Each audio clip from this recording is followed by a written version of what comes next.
Good afternoon. Good. Welcome to the first of the Visiting Writers Series events for the spring semester. My name is Peter Murphy, and I'm happy to welcome you here to this reading by Raquel Salas Rivera, the Poet Laureate of Philadelphia, who has crossed the Delaware and is joining us today. A couple of things. Please make sure your phones are on silent so that they don't ring during the event. You don't want to be that person. And after the reading, Raquel will be happy to answer questions that you may have. We have some microphones up here, or if you're really loud, you can shout from your seat, but make sure that you're heard. The Visiting Writers Series is sponsored by the Literature Program of the School of Arts and Humanities at Stockton here, Murphy Writing of Stockton University, and Ravenswood Wineries. Our next Visiting Writers is featuring Peter Murphy, that's me, will be held on Thursday, February 21st at 6 p.m. And now for the main event, let me introduce Cindy King, my colleague, who will introduce Raquel.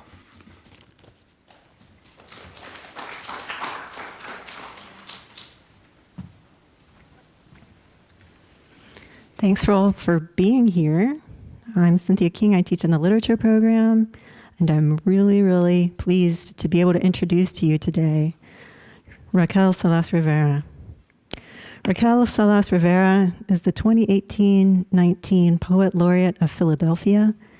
Their work has appeared in journals such as the Journal of the Institute of Puerto Rican Culture, Penn Poetry Series, and McSweeney's. From 2016 to 2018, they were co-editor of The Wanderer and co-editor of Puerto Rico and Mi Corazón, a collection of bilingual broadsides of contemporary Puerto Rican poets. They have received fellowships and residencies from the Sundance Institute, the Kimmel Center for Performing Arts, the Arizona Poetry Center, and CantoMundo. In 2018, they became the inaugural recipient of the Ambrosio Prize from the Academy of American Poets for their book, XXX's. They are also the author of 6 chapbooks and 5 full-length poetry books. Their 4th book, Terciario, The Tertiary, was on the 2018 National Book Award longlist and was selected by Remezcla, Entropy, Literary Hub, Me Too, Book Riot, and Publishers Weekly as one of the best poetry books of 2018. And I agree with that. In 2019, Birds LLC publishes their 5th book, While They Sleep, Under the Bed is Another Country, which includes images created by the Puerto Rican artist Mariana Ramos Ortiz. This poet writes with great heart and great fierceness. Please welcome Raquel Salas Rivera.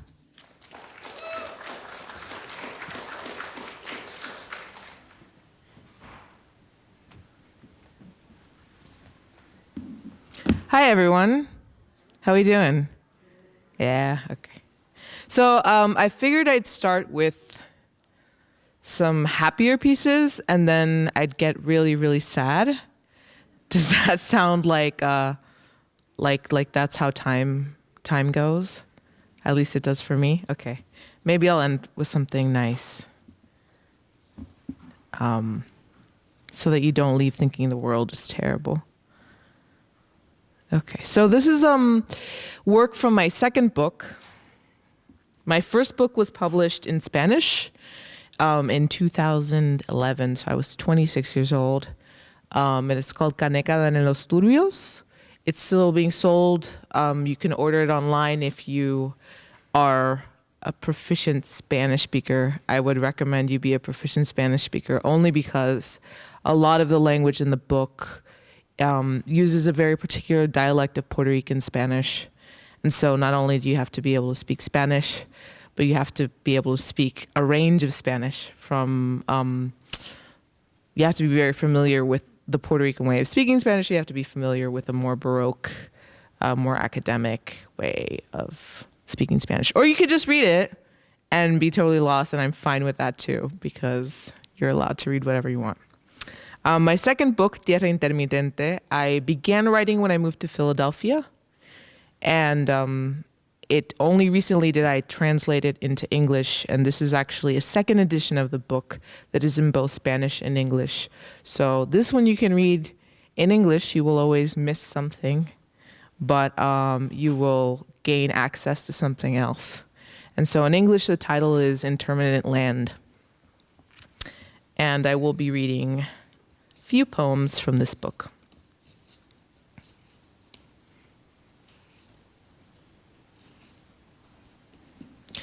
Si tienes temor, si tienes frío, si tienes miedo, mi amor, te doy una canción para la mar. Si tienes odio, si tienes usa, mi amor, te doy una camita de ola, un mecanismo. No le hagas promesas al perro del vecino, ni a la que te pasa con su cara conocida. No le digas a tu amiga, pero deja tu jardín sin cauce meditado. Un viejo truco es dejar la vela prendida hasta que el sótano se encienda. Un viejo truco es esperar el futuro en las manos con la masa, con saludos en la boca. Se hacen ciertas promesas al mar, como si aviones torpes aterrizaran. Si temes tanto dejar, te dejo ahora, amor, con la manzana del viento, con todas las viejas tropas del venir. Si tienes temor, mi amor, te temaré en el acaso caso. No le digas a nadie el viejo truco, si tienes mucha misiva en la mañana. If you feel fear, if you feel cold, if you feel fear, my love, I give you a song for the sea. If you feel hate, if you feel usa, my love, I give you a wave bed, a mechanism. Don't make promises to your neighbor's dog, nor she who cruises you with her known face. Don't tell your friend, but leave your garden with a riverbed made. An old trick is to leave the candle lit until the basement catches.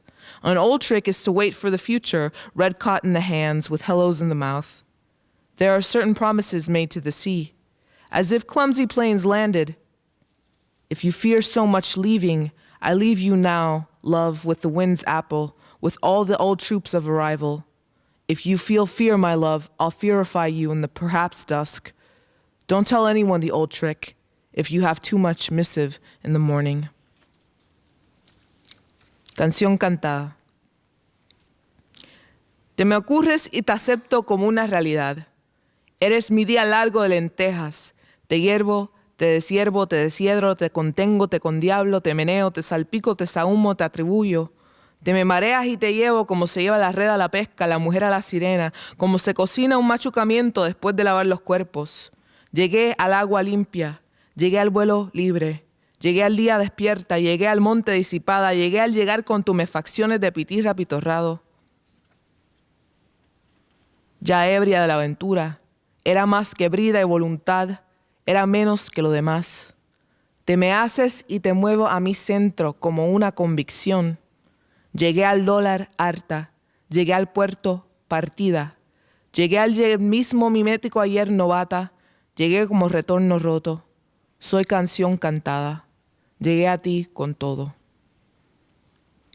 Sung. If you occur to me and I accept you like a reality, you are my long lentil day. I boil you, I weed you, I univy you, I contain you, I condevil you, I shake you, I oil splatter you, I sauce you, I attribute you. You almost faint on me and I take you like one takes the net to the day's catch, the woman to the siren, like one cooks an eating after cleaning the bodies. I came to the water clean. I came to flight free. I came today awake. I came to the mountain dissipated. I came to comings with swellings of pitirra pitorrado, already drunk with fortune. I was more than bridal and will. I was more than the rest. You make yourself mine and I move you to my center like a conviction. I came to the dollar done. I came to the port split. I came to the same mimetic yesterday, a novice. I came like a broken return. I am a song. I came to you with all.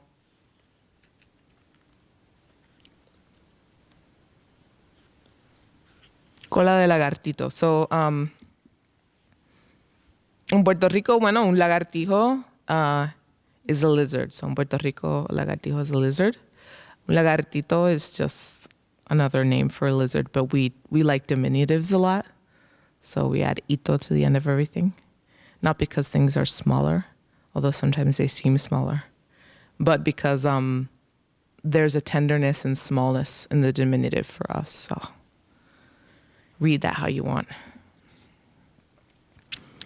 Me voy a donde van todas las tapas de las botellas, las pieles escamosas, los dientes rotos, de adultos quebrados, las puntas partidas, las sortijas de mujeres traicionadas, las cortinas feas, las sillas inestables, los sofás con manchas de café o vino o calentura, las manos robapan, los cuervos de la nada, el cigarrillo fumado, la bolsa monta adentro, las plumas de gallina, de paloma, de chango de agua, que se van como vienen, las palabras repetidas, las publicaciones secretas, los cristales de carro, de cerveza, rotos, rotos, rotos sin poder enmendar, como cráneo en guerra, como conducta en guerra, como amor en guerra, como tu nombre en su número en guerra, que van a donde van todas las banderas viejas de antes de la guerra, los escudos, los papeles, las pruebas de la historia, las barajas impresas con errores, las uñas partidas, los moretones diminutivos y diarios, las espontaneidades sin testigo, el calor de la pared, los detalles de los sueños, los perdones recibidos, los bolígrafos sin tinta, la cena de libro abierto o texto interrumpido, las fotos borrosas, las maldades vergonzosas, la risa borracha, el terreno adquirido y la última palabra. Lizard tail. I'm going wherever they go. The bottle caps, the flaky skins, the broken teeth of broke adults, the snap tips, the rings of betrayed women, the ugly curtains, the unstable chairs, the sofas with coffee or wine or fever stains, the bread-stealing hands, the crows of nothingness, the smoked cigarette, the plastic bag swept up the mountain, the feathers of chicken, of pigeon, of water chango, go like they come, the repeated words, the secret publications, the glass of the car, window of the beer, broken, broken, broken, shattered, shattered, shattered, without reform, like cranium in war, like conduct in war, like love in war, like your name and its number in war, that go wherever go all the old flags from before the war.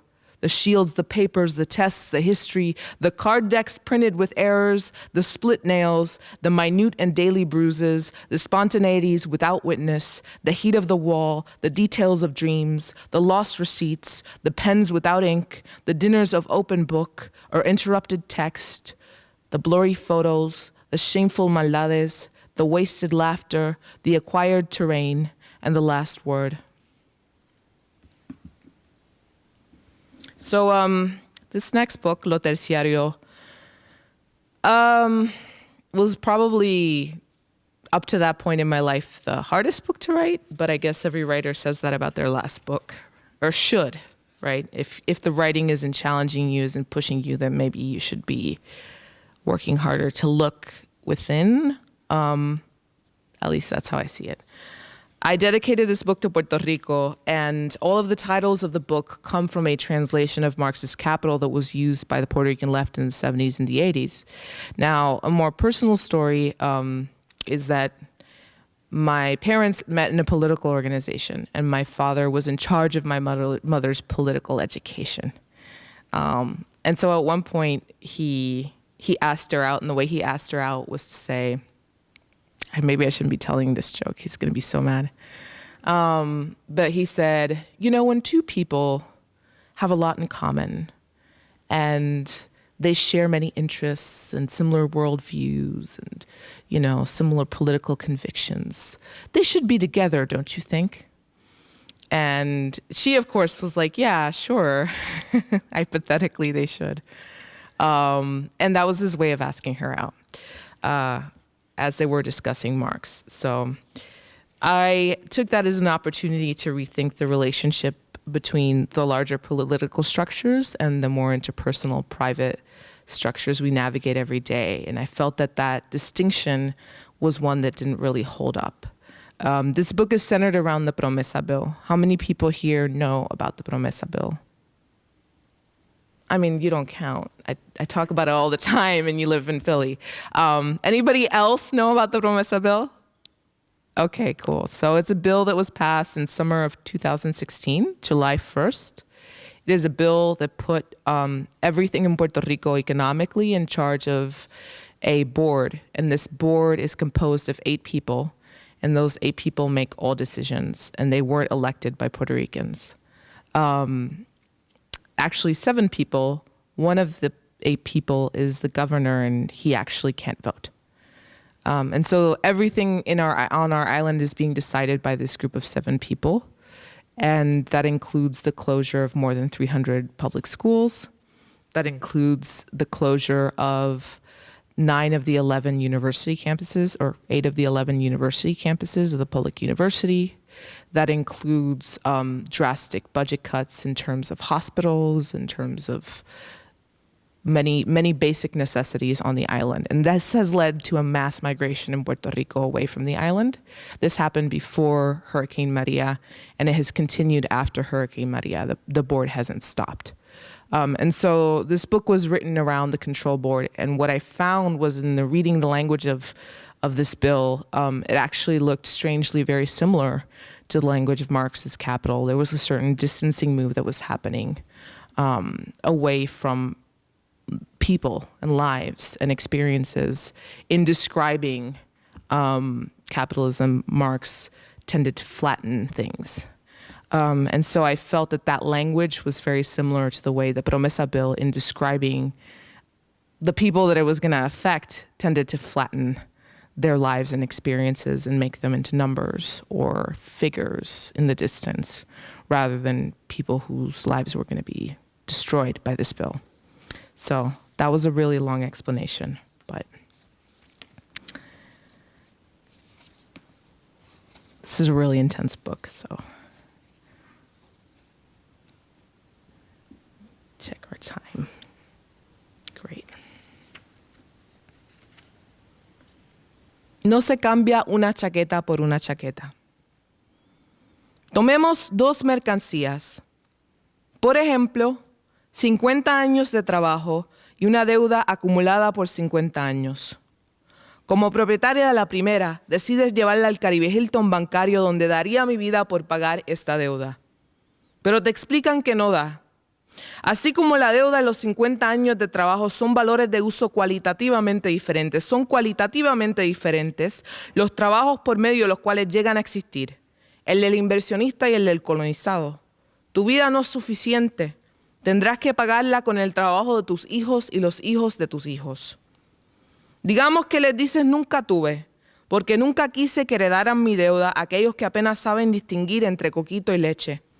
Pero te explican que aunque no tengas linaje, la heredarán tus vecinas, el perro que saquea tu basura, doña Sofía con su rosario luminoso, tu abuela que apenas sale a la farmacia, Angelía que aún espera tu libro, Luis que finalmente tiene empleo pero con deuda todavía y el tipo que te asaltó por 10 pesos. Imagínate que vuelves con tus vecinos, con tu abuela, con el perro que a veces rebusca la basura, con Angelía, con Luis y dices, he aquí mis herederos. ¿Aceptarás nuestro pago? ¿Darás por finalizada nuestra deuda? ¿Borrarás nuestros nombres del sistema? Pero te dicen, te faltan los ríos. El río Oaxaca, el río Camuy, el río Cibuco, el río de Bayamón, el río Puerto Nuevo, el río Grande de Loíza, el río Herrera, el río Mamey, el río Sabana, el río Fajardo, el río Daguao, el río Santiago, el río Blanco, el río Macao, el río Seco, el río Maunao, etcétera, etcétera, etcétera. Ellos serán tus herederos. Esta vez decidas adelantarte, recorres todo Puerto Rico como un espectro, agarras puñales de lo que sea, sombrías de gasolinera, piedra caliza, actas de nacimiento, tiendas quebradas, etcétera, etcétera, etcétera. Vuelves al banco con tu isla tan densamente ingerida que toses semáforos y entierros y dices, he aquí todo lo que cabe entre el mar Caribe y el Atlántico Norte, he aquí mi imaginario. Pero te dicen, debes la nada, tu cuenta tiene un balance negativo. A cambio de esta deuda solo aceptamos chaquetas.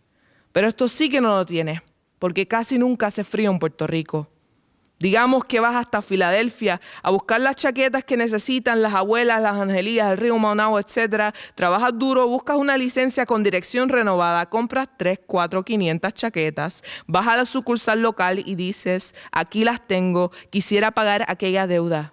Pero sin mirar te contestan, aquí en Philly no aceptamos chaquetas. Supongamos que en la caja de pasteles le envías las chaquetas a tu madre con una notita que lee pago, deuda de Puerto Rico. Y mami, tras decodificar tu letra, carga la caja hasta la sucursal del Banco Popular, el Caribe Hilton bancario o lo que sea bank, donde la miran mal y le indican antes de que pueda decir palabra alguna.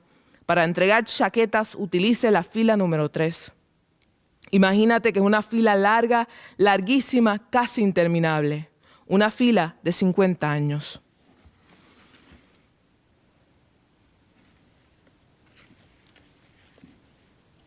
Coats are not exchanged for coats. Let us take two commodities, such as 50 years of work and one debt accumulated over 50 years. As proprietor of the first, you decide to take it to Caribe Hilton Banking, where I offer my life to pay this debt. But they explain that it's not enough. Just as the debt and the 50 years of work have use values that are qualitatively different, so are the two forms of labor that produce them, that of the investor and that of the colonized. Your life is not enough. You will have to pay with the labor of your children and your children's children. Let's say you tell them, I never had any, because I never wanted to make heirs of those who barely know the difference between milk and coquito. But they explain that even if you don't have a lineage, your neighbors, the dog that plunders your trash, Doña Sofia with her luminous rosary, your abuela that barely leaves the house to go to the pharmacy, Angelia that still awaits your book, Luis that finally has a job but still has debts to pay, that guy who mugged you for $10 will inherit. Imagine that you come back with your neighbors, with your abuela, with the dog that sometimes searches your trash, with Angelia, with Luis, and say, here are my heirs. Will you accept our payment? Will you terminate our debt? Will you erase our names from the system? But they say, where are the rivers? El río Oaxaca, el río Camuy, el río Cibuco, el río de Bayamón, el río Puerto Nuevo, el río Grande de Loíza, el río Herrera, el río Mamey, el río Sabana, el río Fajardo, el río Daguao, el río Santiago, el río Blanco, el río Macao, el río Seco, el río Manabo, etc., etc., etc. They will be your heirs. This time you decide to get ahead. Like a specter, you haunt all of Puerto Rico. You grab handfuls of whatever, gasoline station umbrellas, limestone, birth certificates, shut down shops, etc., etc., etc. You go back to the bank with your island so densely ingested that you cough up burials and streetlights and say, here I have all that fits between the Caribbean Sea and the North Atlantic. Here I have my imaginary. But they say you owe nothingness. Your account has a negative balance. In exchange for this debt, we only accept coats. But this you definitely don't have, because it's almost never cold in Puerto Rico. Let's say you go to Philadelphia to look for the coats much needed by the abuelas, the angelias, the Rio Manabo, etc. You work hard, look for a license with a renewed address, buy 300, 400, 500 coats, go to the local branch and say, here they are, I would like to pay that debt. But without looking up, they answer, here in Philly, we don't accept coats. Let's suppose that in the pasteles box, you send the coats to your mother with a note that reads payment Puerto Rican debt. And mommy, after decoding your handwriting, carries the box to the local branch of the Banco Popular, Caribe Hilton Banking, or Lo que sea Bank, where they give her a look before she can say a word, indicate, to turn in coats, use line number 3. Imagine that it is a long, longer, almost interminable line, a line that spans 50 years. All right. I'm going to read a few more and then open up to questions.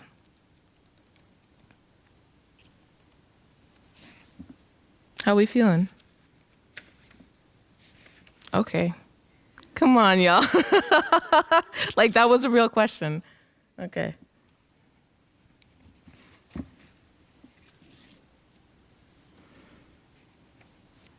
Chévere. Quedará siempre un sustrato material. Escenario 4. Senex descubre que existen múltiples nadas como existen múltiples infinitos. No son dobles noes, sino nadas cada una excluyendo la otra completamente, la nada de números imposibles, la nada de fracciones inconmensurables, la nada de hormigueros de miel, cuarzos de nieve y pis, la nada de plátanos rosita, la nada del regreso, la nada de mis manos congeladas que cortaron y llevo de pie de conejo. Senex descubre que existen peores. A material substratum will always remain. Scene 4. Senex discovers there are multiple nothings, like multiple infinities. No, they aren't double no's, more like nothings, each one excluding the other completely. The nothing of impossible numbers, the nothing of incommensurable fractions, the nothing of honey anthills, quarts of snow and piss, the nothing of pink plantains, the nothing of return, the nothing of my frozen hands they've cut and I carry like a rabbit's foot. Senex discovers there are worsts. Escenario 7. Odette plancha el flamboyant pétalo a pétalo. En el relicario mezcla Jazmín y Elizabeth Arden. Su última descendiente pata se casa lejanamente con el cuerpo lagarto del sauce, algún huevo en algún hervor, alguna casa vendida, las paredes asbestadas, el canal católico puesto a todo volumen, la cantidad de dolor en la piel incremental. Se acumula porque el Papa ha dicho que este cuerpo es carnal, la deuda carnal, la mano del Papa sagrada, el perreo carnal, el vecino bolitero carnal, el monte donde yace el tanque de agua carnal, su nombre carnal, la estatua de la Virgen sagrada. Scene 7. Petal by petal, Odette irons the flamboyant. In the reliquary, a mix of Jasmine and Elizabeth Arden. Her last Dyke descendant gets married far away with the lizard body of the willow. Some egg and some boiling, some house sold. The walls asbestoed. The Catholic channel at full volume. The amount of pain in the skin incremental. It accumulates because the Pope has said that this body is carnal. The debt carnal. The hand of the Pope sacred. Perreo carnal. The bolitero neighbor carnal, the hill where the water tank sits carnal, the statue of the Virgin sacred. Escenario 8. Senex se inyecta hibisco, quiere solamente mezclar ron y leche, inyectarse de cuanto florecer aparezca entre risco y florero, vender frutas en el puesto, cerrar el puesto por la ley de fruta podrida, inyectarse con metal y carpa, helar el agua, ser hielero, vender bolas de cemento al gobierno, vender pinchos, horchata, maví, vender recuerdos de Puerto Rico, viles, tendencias a correr por parte del pueblo, socarrar gomas, vender colección de gomitas, lotería de 5 pesos por 15 millones, limón por 50 y que te paguen con TDT, trucar TDT por TDT por TDT, vender servicios de limpiar patios de TDT, subcontratarse a limpiar las calles de vendedores sin licencias de vendidos, juzgar desde el arrebato porque no hay armonía, porque quedamos vivos y el hibisco manso dura más allá del próximo pago. Scene 8. Senex injects themselves with hibiscus. They only want to mix rum and milk. Inject themselves with as much flowering as they can find between crag and flower pot. Sell fruit at the stand, close the stand due to the rotten fruit law, inject themselves with metal intent, freeze the water, be an ice seller, sell cement balls to the government, sell pinchos, horchata, maví, sell souvenirs of Puerto Rico, bills, tendencies to run on behalf of the people, charge hires, sell collections of rubber bands, lottery of $5 for 15 million, lemon for 50, and they pay you with IOU, trade IOU for IOU for IOU, sell services for cleaning yards of IOUs, subcontracting oneself to clean the streets of cellars without sellout licenses, judging while high because there is no harmony, because we're still alive, and the tame hibiscus lasts beyond the next payment. Escenario 11. Senex interrumpe la misa. Atracón de hostias, envenenamiento de sangre de Dios. Senex interrumpe su ascensión para preconcebir un mundo sin deuda. Le cortaron los sistemas reproductivos como tantos vagones en desuso, diciendo no cualificas como mujer hasta que pasen las 3 pruebas del Conservatorio Nacional. Prefiere succionar todo diálogo de sus entrañas. Cortarse los eufemismos como órganos adicionales, mosaiquear la cara de Dios con pinceles baratos, erosionar, erosionar, erosionar, interrumpir la misa con desglose etimológico, leer los nombres de las hermanas asesinadas, pontificar sobre la industria pecuaria, defenderse del tedio punzante de la colonización. Scene 11. Senex interrupts Mass, binges on wafers, is poisoned by the blood of God. Senex interrupts their ascension to preconceive a world without debt. They cut their reproductive organs like so many unused railroad cars, saying, you don't qualify as a woman until you've passed the 3 tests of the National Conservatory. They prefer to suction all dialogue from their bowels, cut off the euphemisms like additional organs, mosaic the face of God with cheap paintbrushes, erode, erode, erode, interrupt Mass with an etymological breakdown, read the names of the murdered sisters, pontificate about the meat industry, defend themselves against the piercing tedium of colonization. Escenario 12. Puerto Rico prende sus luciérnagas para aparecer luz ansiosa en el mapa mundi. Scene 12. Puerto Rico turns on its fireflies in order to appear, an anxious light on the world map. Escenario 13. Senex verifica que has muerto. Tu jugo de arándano en zaguanes inundalinduras, recolector de colibríes muertos, harás alfombras boreales de plumillas, pilas de periódicos en tu apartamento 3A. Si cortas la grama, saldrán hormigas de la fisura. Si abres las cortinas, habrán expertos disecando cual domesticadores del caos. Mándalos pa'l carajo y date un trago conmigo. Yo invito. Escenario 3, Scene 13. Sinex verifies that y'all have died. Your blueberry juice in the hallways that drown pretties. Gatherer of dead hummingbirds. You'll make blanket borealis of nibs.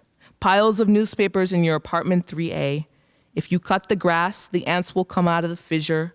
If you open the curtains, there will be experts dissecting like domesticators of chaos. Tell them to fuck off, and let's get a drink. It's on me. Escenario 14. Sinex procrea con su fantasma quien le dice, puedes llorar. Aquí todos lloramos. Nadie te juzga. Si sientes que pierdes tu isla, si te vas y te quedas, puedes llorar. Tienes derecho a odiar a tus opresores, derecho a quitarte las medias sin quitarte la correa, a colapsar como un edificio de contrato en una ruta corta, a disolver las palabras. Scene 14. Sinex procreates with their ghost who says, you can cry. Here we all cry. No one will judge you. If you feel you're losing your island, if you leave, if you stay, you can cry. You have a right to hate your oppressors, a right to take off your socks but not your belt, to collapse like an edifice of contract on the short route, to dissolve words. Escenario final. Mi madre dice que está muy desmoralizada para escribir poemas sobre la deuda. Su mano aprieta mi corazón dislocado. Me pregunta si leí los poemas que me envió, si me gustaron. Son cortos. Me gustan, le digo, sus poemas sobre la deuda. Son largos como los míos. Igualitos, me dice, y nos lloramos para no matarnos. Igualitos. Mi madre nunca dice esto, aunque sí me dice que no puede escribir poemas sobre la deuda, pero no explica, aunque sí llora y me aprieta el corazón, aunque sí escribe poemas que son como los míos sobre la deuda, aunque no lo dicen los poemas, de la deuda se tratan todos, aunque no se lo diga nunca. Final scene. My mother says she's too demoralized to write poems about the debt. Her hands squeeze my dislocated heart. She asks me if I've read the poems she sent me, if I like them. They're short. I like them, I say. Her poems about the debt are long, like mine. They're the same, she says, and we cry so as not to kill each other. Exactly the same. My mother never says this, even when, yes, she says she can't write poems about the debt, but doesn't explain. Even when, yes, she cries and squeezes my heart. Even when, yes, she writes poems that are like mine about the debt. Even though she doesn't say it in the poems, they're all about the debt. Even if I never, ever say these words aloud, even then. Thank you very much.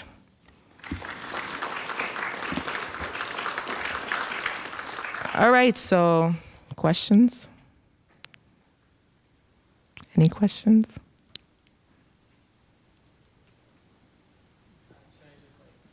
I mean, I can hear you. So I was curious, how do things like rhyme, grammatical structure, and things specific to like poetry and prose writing, how do they differ between like Spanish and English? In general or in my work? Well, in your work. A lot. I have to make certain choices that already include loss when I'm translating. So I do a lot of theorizing around translation as loss, but also translation as I think I've called it, rather than translation, a sort of traslado, which would mean like moving, let's say, a liquid from one container to another, right? There's always something that changes there and something that gets lost in that change, but something is consistent as well. So for me, what does that mean? That means that if there is alliteration, right, let's say in the Spanish, then when I'm translating it, there may or may not be alliteration, but I might make up for it in another way. So I might play with sound in another way that I feel kind of balances out what gets lost. That means also that I have made the choice in terms of other work that I've done that's rhymed not to translate it. Sometimes I don't translate. I feel it's there hits a point where too much is lost, and then I choose not to translate. And I do that even within the same poem, right? So as y'all have heard, there are words that I choose not to translate that I leave, which I call knots, because there's no translation for them. And right, others might argue that, well, you could put a footnote explaining what that is, right? Or you could you could find an alternative word in English. And yes, I could do all of that. Those are choices that translators make, but I don't want to. Because I think that, especially in this moment when Puerto Rico is going through so much, it becomes a very political act to choose to say these things are what make us Puerto Rican. And I'll give an example, right? Right now, there's a very strong sort of like tourist campaign to make the island more accessible to folks that maybe don't know much about the history of Puerto Rico and aren't very interested in that history, which I think isn't the right way to come to any place, right? But one thing that everyone was joking about in Puerto Rico is that there is a small island called Caja de Muertos. And this was translated literally into English, as I believe they translated it as like Box of the Dead or like Coffin Island. And so like, most Puerto Ricans were like, what is that? Well, because they read it in English, they had no idea what it was referring to. And so it became a running joke, and there were all these memes, and they were making fun of it because in translating it just radically changed every single memory they'd had associated with a place, right? Becomes like, and with a name and with a word, becomes kind of ripped away from it in this way that felt very much like processes of colonization themselves, right? Yeah, did I answer your question? Yeah. Cool. Do you find yourself having an idea and then starting to write, or do you know what you want to write about before you write, or do you just kind of write and think what's like your process when it comes to writing? Yeah, sometimes I have an idea about what I want to write and it becomes something completely different. I think of this anecdote. Does anyone know Hector Lavoe? Yeah, okay. Right, Hector Lavoe is a very famous Puerto Rican singer. Does anybody know Tito Cure? He's a very famous Puerto Rican composer that composed a lot of songs for people like Lavoe and like Maelo and like a lot of musicians, right?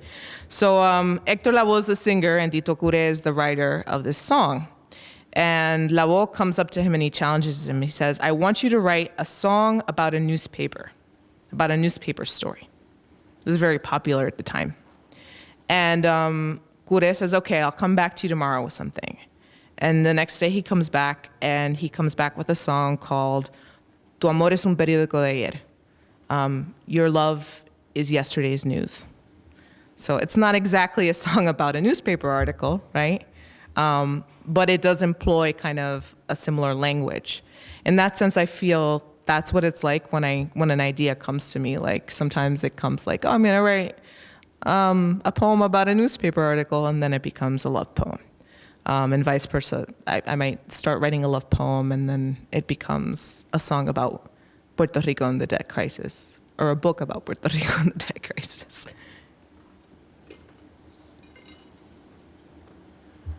Hi. Just kind of curious, was there like one key event that you had that made you decide that you wanted to become a writer, or was it just something you kind of always knew you wanted to do?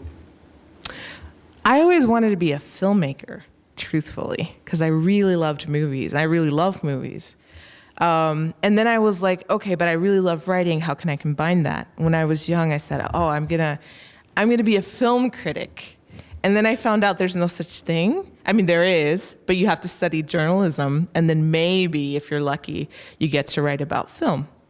And I was like, no, that's too complicated. And the truth is, I was exposed to a great deal of music and literature. I didn't have a lot of economic wealth in my youth, but my parents were voracious readers, and they just liked having a lot of art around, and they nurtured me a lot in that sense. And I think I could have taken one of many directions, but when I was 12, I came across the collected works of Langston Hughes. It's an edition that's still the most popular one in circulation.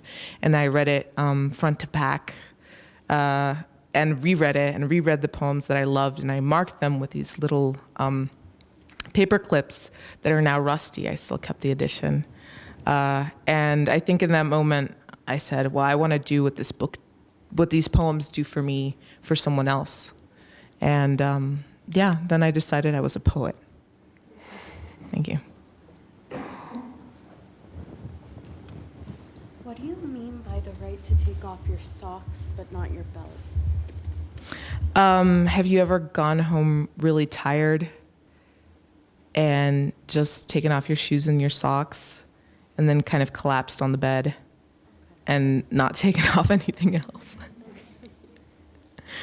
That's what I mean. Of course, that's not what I mean, right? I'm talking about being that tired, and in more than just a physical sense, right? Being tired by like processes and processes of colonialism and just like living in a place it's really hard to live in, and saying you have a right to just be tired and be too tired to even articulate words or take off your belt. Thank you. Welcome. Anybody else?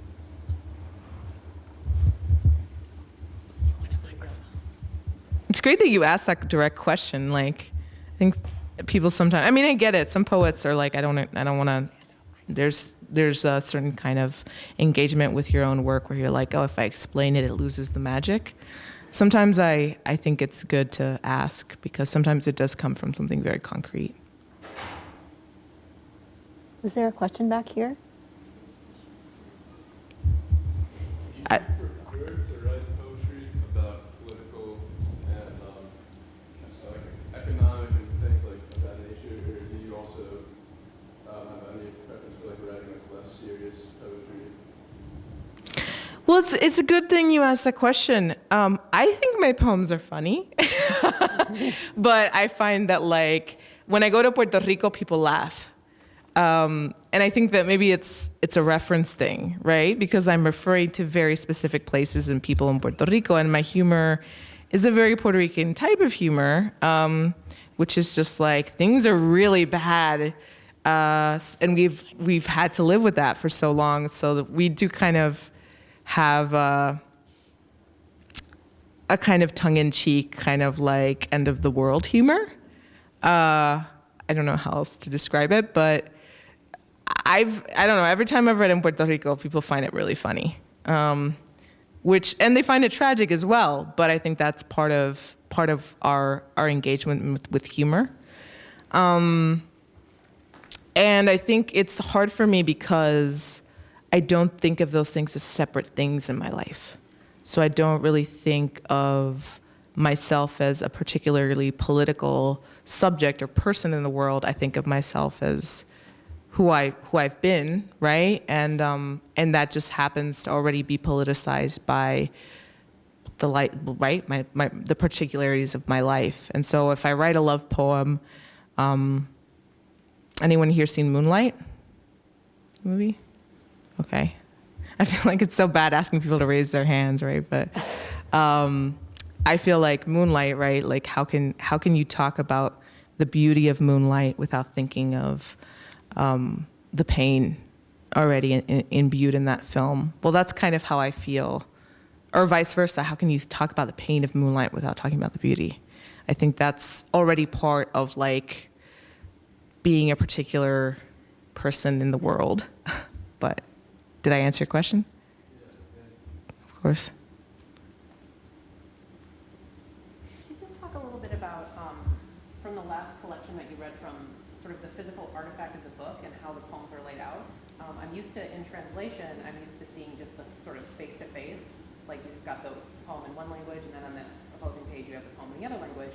And it looked to me like you were kind of maybe turning it askew a little bit, and I'd love to hear about kind of, you know, theoretically what informed some of those typographic. Well, you all just heard me read. Because you've heard me read, you've seen that in a way my language is very split. I spent a great deal of my life in the United States, and I spent a great deal of my life in Puerto Rico. Those oftentimes feel like different spheres that sometimes don't ever touch. That means both linguistically and just spatially, experientially. And for example, this book is selling in Puerto Rico. A lot of people are reading it. It's very surprising to me because it always is. But it's beautiful that so many people are interested in this book, maybe in part because it's about the Promesa Bill, the particular historical moment. And of course, they're reading in Spanish because maybe 12% of the population in Puerto Rico speaks English, and everyone else maybe has a spackling here and there, but isn't actually a fluent English speaker. So it's a Spanish-speaking country. And I call it a country because whether or not it has political autonomy, in every other sense, right, it is so different from any other place in the United States. And so the way it's laid out is that one side is in Spanish and the other is in English. And I did this because I was very aware that it was going to have more than one readership. And the beauty is that because it is one book, if you are bilingual, you can read both, or one or the other, or neither, right? But it does allow you to move between the languages while acknowledging that there is a division, that there is an abyss, that there is an ocean between my Spanish and my English. And it also allows it, honestly, I feel that it makes it more welcoming as well to Puerto Rican readers, and it's a reminder that, this book was originally written for them, and that I am welcoming in other audiences, including Puerto Rican readers who only speak English in the diaspora. And other folks who aren't necessarily Puerto Rican. Any other questions? Oh. You mentioned about getting tired and kind of like, I guess you don't have to do something when you get tired, but how do you deal with that tiredness if that's what, kind of like the responsibility of writing about these things that you're still passionate about on an individual level? And then I find that sometimes writers from the diaspora do feel a certain responsibility that becomes like overwhelming or tiring. You have to collapse sometimes. I think, and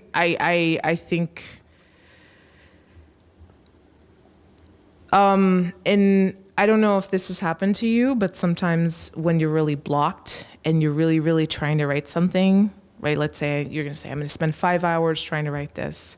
At some point you can't write, you can't read, the words start blending into each other. Or maybe like you can identify more with the reading version of this, which is like, let's say you're studying really hard for an exam, and at some point the words just blend into each other, right? And you know that no amount of reading is gonna make that information enter your brain because you're just too tired. And then maybe you sleep a few hours and you come back to it and you're able to read it and take it up again. That's how I feel about political commitment and compromise and like writing in a committed way. I think that there is a model of political commitment that tends to be a little ableist, and that it doesn't take into account that we all need rest and we all need to take a minute and we all need to like, I don't know, have chocolate and laugh and like go to the movies. And that's actually part of being alive, right? Because if you're struggling and surviving and fighting for a future where we can all live, part of that is having the capacity to envision what that future might look like. And that already exists in the present in so many ways. Like when we read something that we love, or when we go see a film that moves us, or when we eat something that tastes really good, right? That pleasure should be part of whatever vision of the future we have, and rest as well. And so I think Puerto Rican poets feel a very strong imperative to write and write for Puerto Rico. And I see them tired so often, and I see them fighting tears so often. And for me, it was really important to say that it's okay to feel disillusioned and sad and desperate with the situation, and it's okay to take a minute.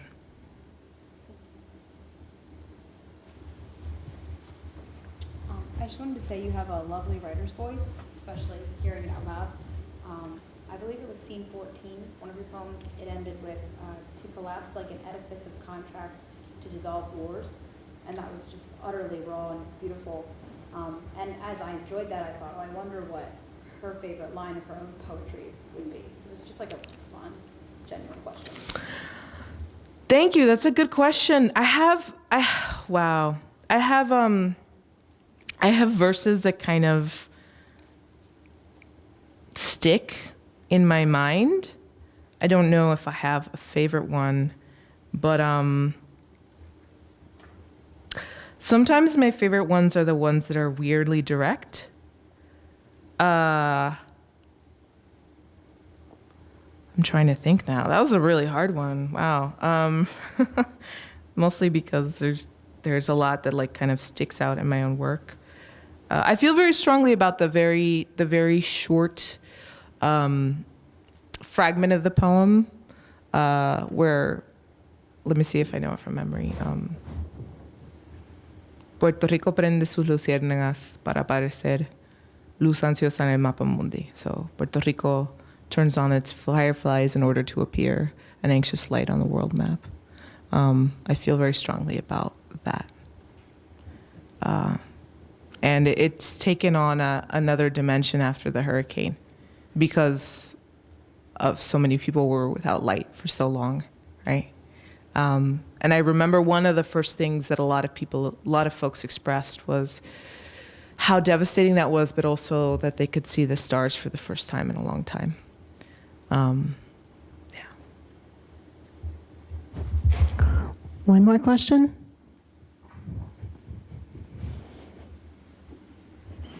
One more question? Okay.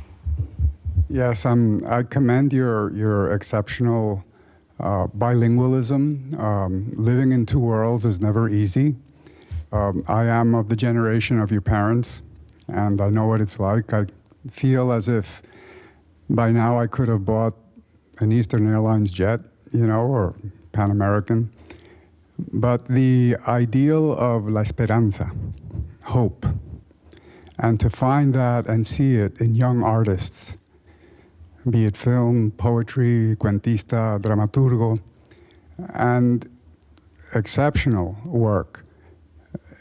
The interdisciplinary work of our artistry, de la isla, and the work that was just published, Crónicas de María, is an example of what our island is capable of, despite the tragedy, despite the desperate ways, despite the hardship that we all suffer. And I commend you for bringing all of that to light in both languages. Thank you. Not like Pedro Pietri did, which was a language of struggle, or P.D. Thomas did of that generation, but one of exceptional value that is sensitive to both worlds, as if you had been born in both worlds and have been living with that for your life. That's what I feel. Thank you. That's Armando's book, Crónica de María. Crónica de María. Yeah, where sí. Armando details every single day during the hurricane. And it has it's polyphacetic. It has the artwork on the cover is another version of Guernica. Yeah.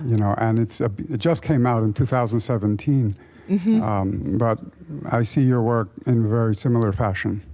Yeah, thank you so much. Right now, this beautiful thing is happening where there's just so much art that's being produced. I also know that Ediciones Flamboyant had an anthology of Puerto Rican writers after Maria. Puerto Rico, mi corazón, which will become an anthology at some point, but was the broadsides I worked on.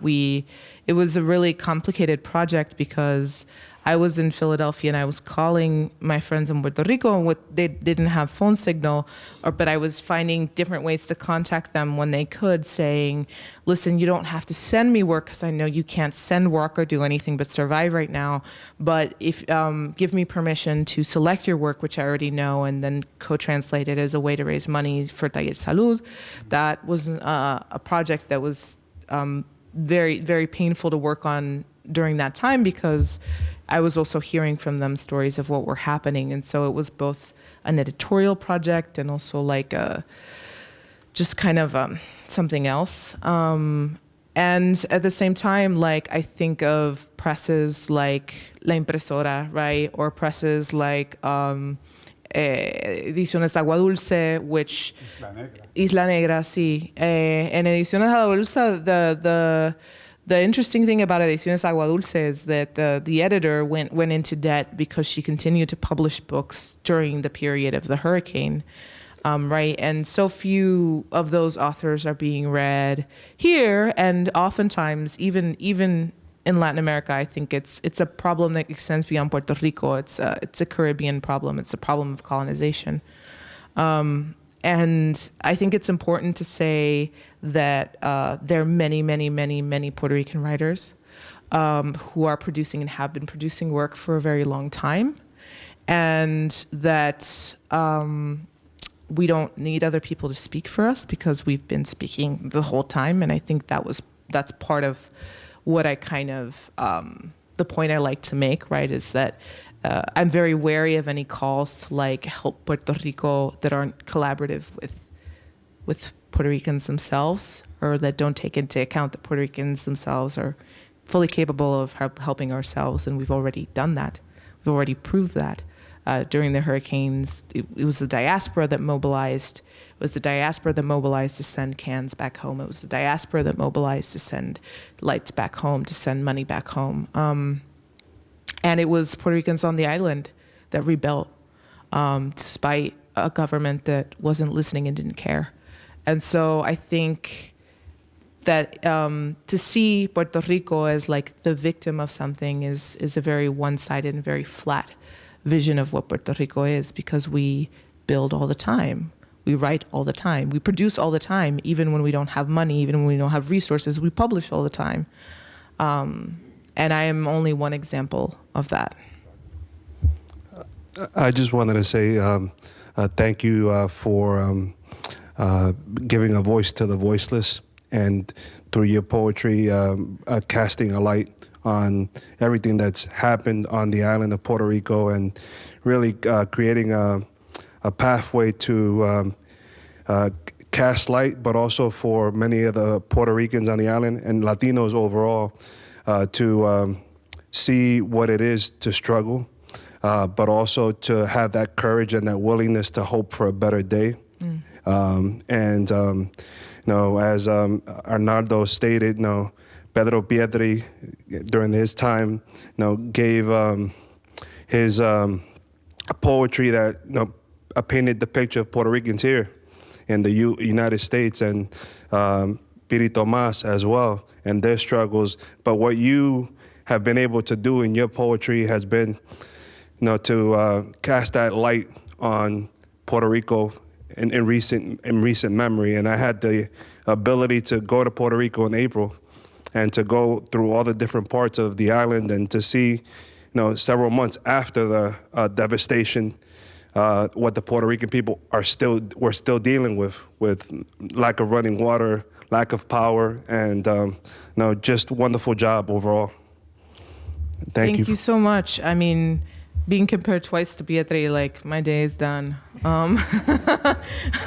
I think he paved the way in so many ways. Also showed that you can live in the diaspora and have a very strong commitment, not just to being Puerto Rican, but like to the island, and to like thinking about relations of colonialism, even being a diasporic writer.